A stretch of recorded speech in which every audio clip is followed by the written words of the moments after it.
Thank you Narendra Modiji, thank you very much.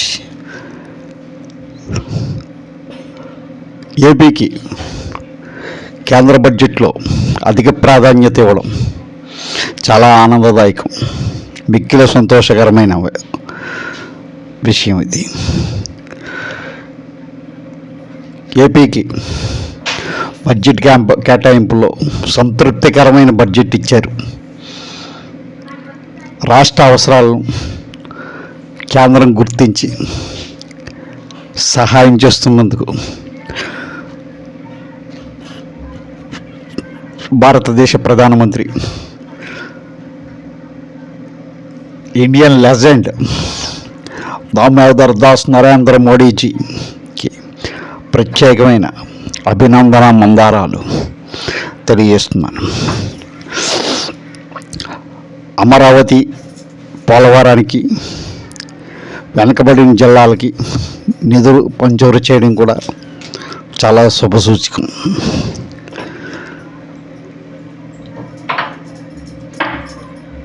ప్రధానంగా అమరావతికి గత ప్రభుత్వ విధానాలు ఎలా ఉన్నా ప్రస్తుత ప్రభుత్వం ఒక ఆశయాలకు అనుగుణంగా ఆంధ్రప్రదేశ్పై అత్యంత అనురాగాలతో అమరావతికి 15,000 కోట్లు మంజూరు చేయడం, కేంద్ర ప్రభుత్వం మంజూరు చేయడం బహు శుభ పరిణామం. అదేవిధంగా పోలవరానికి కూడా ఆర్థిక సహాయం, వెనుకబడిన జిల్లాలకు నిధులు, ఉత్తరాంధ్రకు, ప్రకాశానికి, రాయలసీమకి నిధులు మంజూరు చేయడం, ఇండస్ట్రీస్ కారిడార్కి భారీగా నిధులు మంజూరు చేయడం అన్నది ఎన్డీఏ ప్రభుత్వం సాధించిన అపూర్వమైన ఘన విజయంగా భావించాలి.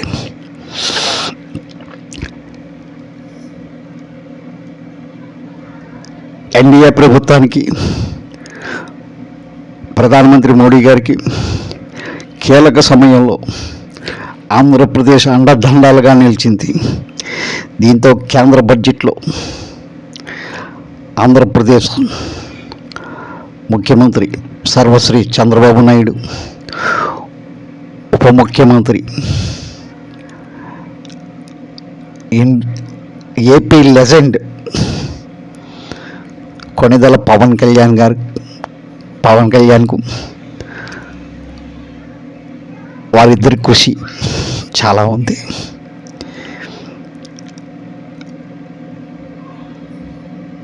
అందుకోసం ఏపీ డెవలప్మెంట్ కోసం ఏకంగా 50,000 కోట్లు అత్యంత ప్రాధాన్యం ఉన్న పోలవరం నిర్మాణానికి పూర్తికి చేయడానికి సహాయం అందిస్తామని కేంద్ర బడ్జెట్లో అమ్మ నిర్మలమ్మ ప్రకటించడం చాలా సంతోషదాయకం. అదేవిధంగా మన కేంద్ర ప్రభుత్వం అమలుపై చూస్తున్న గరీబ్ కళ్యాణ్ యోజన పథకం కొనసాగిస్తారు. ఇది మరొక 5 సంవత్సరాలు పొడిగించిన కేంద్ర ప్రభుత్వం 80 కోట్ల మంది పేదలకు లబ్ధి చేకూరనుంది. ఉపాధి, నైపుణ్య శిక్షణ కోసం 5 పథకాలు, ఈ 2 పథకాలకు 2.5 లక్షల కోట్లు ఖర్చు. ప్రధానమంత్రి అన్న యోజన స్కీమ్ కూడా పొడిగించడం జరిగింది. 7వసారి అంటే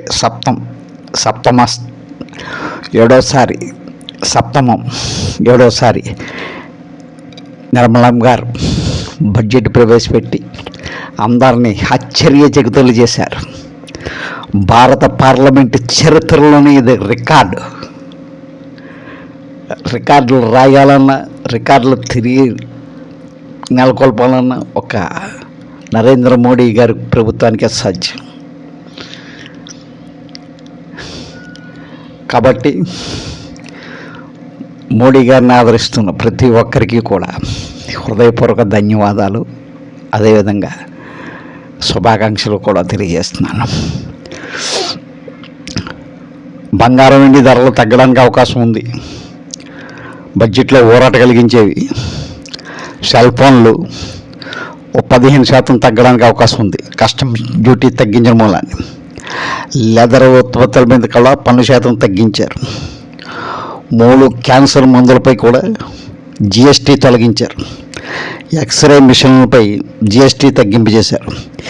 25 కీలక ఖనిజాలపై కస్టమ్స్ డ్యూటీ తగ్గించడం, సోలార్ ఉత్పత్తులపై కస్టమ్స్ డ్యూటీ తగ్గించారు. మొత్తం ఇది ఇప్పుడు బడ్జెట్లో మోడీ గారి ప్రభుత్వం 3వసారి ప్రవేశపెట్టిన బడ్జెట్లో కేంద్రం 7వ బడ్జెట్. ఇక ఈ కేంద్ర బడ్జెట్ నిర్మలా సీతారామన్ గారికి ఇది 7వ బడ్జెట్.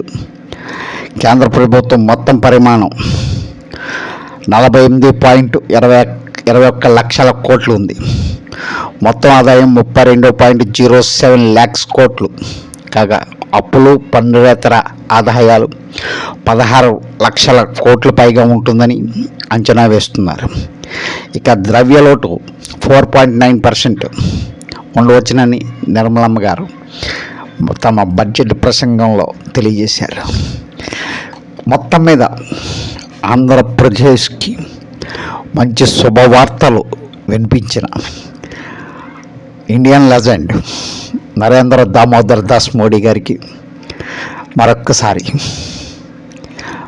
హృదయపూర్వక శుభాకాంక్షలు తెలియజేసుకుంటున్నాను. ఇది ఆంధ్రప్రదేశ్ ప్రభుత్వంలో ఉన్న ఎన్డీఏ ప్రభుత్వం ద్వారా చేకూరిన ఘన విజయంగా భావించాలి. మన ఆంధ్రప్రదేశ్ గురించి గళమెత్తి మాట్లాడుతున్న